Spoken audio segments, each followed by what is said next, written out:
இந்தா உனக்கு முறுக்கு கொஞ்சம் வீல் சிப்ஸு ரெண்டுமே வச்சுருக்கேன், சாப்பிடு.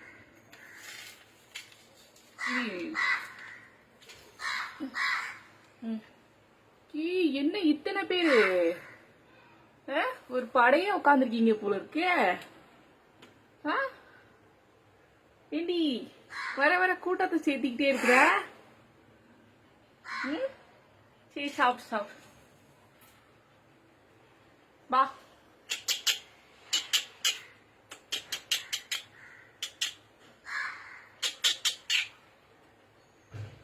ரெண்டு எடுத்துட்டு போச்சு பாத்தீங்களா? அது என்னோட ரெண்டு செல்லமும். டிஃபன் பிரியர் ஒன்று, சாப்பாட்டு பிரியர். மற்ற ரெண்டும் வந்து நான் இங்கே இருக்கிறேன்ட்டு பயப்படுதுங்க வந்து எடுக்கிறதுக்கு. ஏன்னா இது ரெண்டும் பழகிடுச்சு. என்னோட ரெண்டு செல்லமும் இது வந்து ரெண்டு பழகாதனால நான் இங்கே நின்றுட்டு இருக்கேன்னு வரமாட்டேங்குது. மொத்தம் 4 அவளுங்க தோழிங்களோட இந்த 2 தோழிங்களை கூட்டிட்டு வந்திருந்தாளுங்க. வா, எல்லாம் பறந்து போடு பாருங்க.